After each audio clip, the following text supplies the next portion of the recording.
My alcohol and drug addiction got worse and worse, and for a whole year I was homeless, running around drinking and drugging with strange people that I didn't know, didn't see my wife, didn't go home or nothing, and I believe I was almost dying in a drug house, doing some drugs and stuff, and I cried out for help, and I asked God, don't let me die here, please don't let me die here. I got up off that floor and I went to the door and opened the door, and I heard a voice said, there's my uncle. It was my niece Juju. She said she had been looking for me for 5 days in Atlanta, and she found me. And she took me out that dope house and took me to Grady Hospital, where they put me on that floor where, you know, they put insane people. And I didn't want to be there. And I cried out for help to the nurse, and she finally listened to me after about 7 hours. She said, well, hold on a moment. And she took me to this doctor. He said, do you really want help? I said, yes. He took me and detoxed me for 10 days. One of the alumni of Oakhurst came out and did some interviews, and he interviewed me, and they accepted me. And I wound up here at Oakhurst Recovery Program.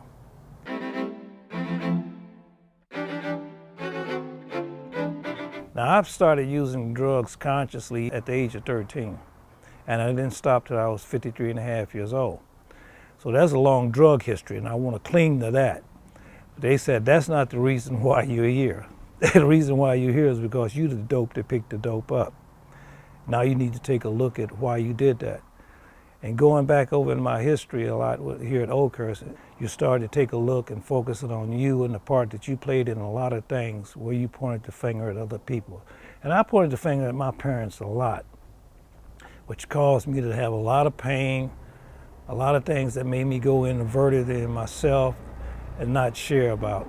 But at the same time, I had a good upbringing, had a good education. I got a college degree, worked in corporate America, and I achieved all those goals, but yet I could not stop using alcohol and drugs.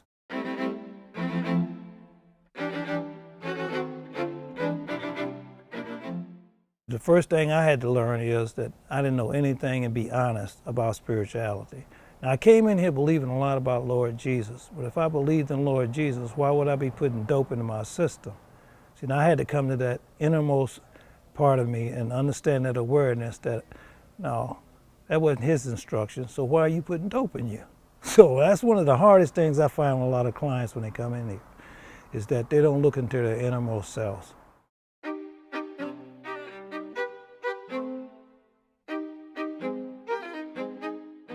Start with the basics of just one day at a time. We don't do any dope.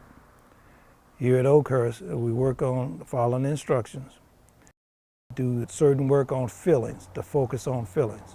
Assignments as far as going to relapse prevention, spirituality. You have different people that might come in and do drama, artwork with you, different things like that to try and see within yourself there's other aspects that you can cling to and realize there's a lot more to you than just doing dope. And once people start feeling that wholesomeness about themselves, they'll get some hope and they'll get some faith that this thing can work. As a recovering addict, we're here also to show them that we overcame.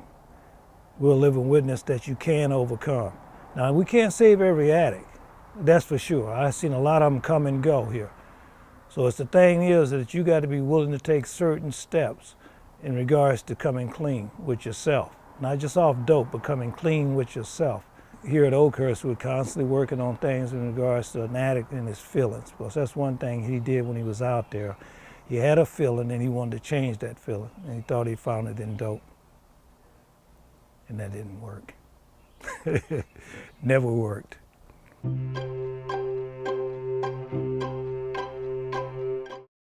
When I graduated from here, I listened to the guys to get a job, not in corporate America, but just get a job. And I got a job washing dishes and flipping hamburgers at the Varsity.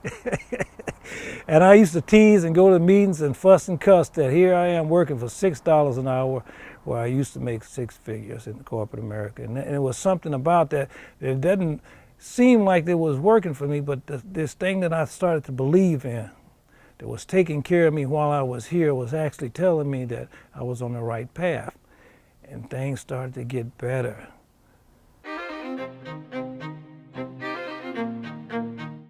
And when you graduate from here, you should be coming and giving back. Just like what the hand was extended to you, you should come back and extend that hand too. That's how it works. One addict helping another. And in doing that there, we usually have an aftercare for the guys that graduate where they come back here and meet and share with each other what their day was like and experiences. And then they also can turn around and share with the kind of guys that are in the house that are going through the program. They can be there to support them, show their experience, how they got through it.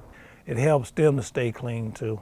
Because then they'll see the struggles that some of these guys went through that they didn't believe that, was I like that? Then they'll start to see, yes, you were. And they'll start to get more enthusiastic about coming back too as well. So we appreciate that when they do graduate, that they'll continue to follow Oakhurst's instructions and coming back and giving back, be mentors and be supporters of the program, like I did. Guys told me that since you're doing so much volunteer work at Oakhurst, why don't you move back in and become a night manager?